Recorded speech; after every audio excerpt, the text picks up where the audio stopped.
পৃথিবীর প্রথম যে নারীটা কালিমা পড়ে মুসলমান হয়েছেন তিনি হচ্ছেন খাদিজাতুল কুবরা তাহেরা।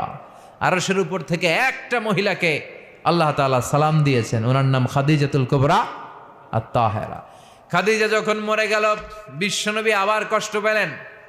চাচা আবু তালেব যখন মরে যায়, বিশ্বনবী আবার কষ্ট পেলেন। চাচাও নাই, বউও নাই।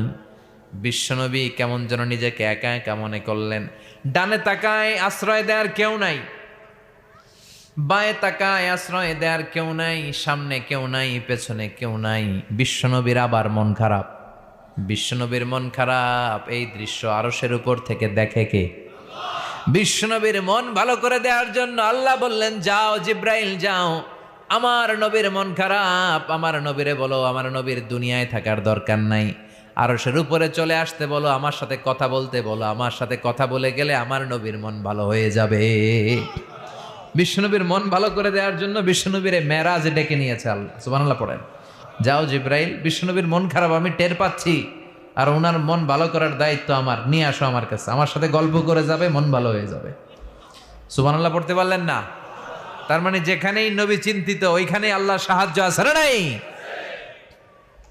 মদিনায় যে বিশ্বনবী আবার টেনশন শুরু করলেন, ও আল্লাহ, আগের জামানার উম্মতেরা হায়াত পেত বেশি, কেউ পেত 3000 বছর, কেউ পেত 2000 বছর, কোন কোন উম্মাত পেত 1000 বছর।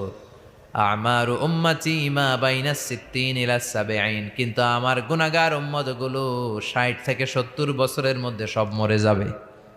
বিশ্বনবী বললেন, আমার উম্মতি মা বাইনা 60 ইলা 70, আমার উম্মতের গড় বয়স 60 থেকে 70, তাই না? বিশ্বনবী বললেন, মাবুদ আমার উম্মতি মা বাইনা 60 ইলা 70, আমার গুনাহগার উম্মতগুলো 60 থেকে 70-এর মধ্যে সব মরে যাবে।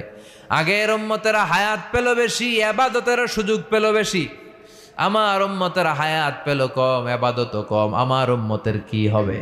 আল্লাহ বললেন, নবী টেনশন করবেন না, ইন্না আনজালনাহু ফি লাইলাতিল কদর ওয়া মা আদরাকা মা লাইলাতুল কদর লাইলাতুল কদরি খায়রুম মিন আলফি শাহর। সুবহানাল্লাহ পড়েন।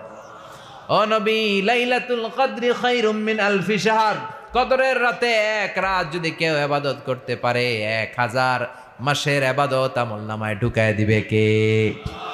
ও নবী, আগের উম্মতের লোকদেরকে হায়াত দিছি কিন্তু কদর তো দেই নাই। কদর দিছে আপনার উম্মত রে। আপনার উম্মত এক লাইলাতুল কদরে ইবাদত করবে, এ ইবাদত খায়রুম মিন আলফি শাহর, 1000 মাস ইবাদত করলে যেই সওয়াব তার চেয়েও বেশি সওয়াব। চিল্লায় কোন সুবহানাল্লাহ। ফাতারদা, শুনে আবার নবী খুশি। সুবহানাল্লাহ পড়েন। ওয়ালা সাউফা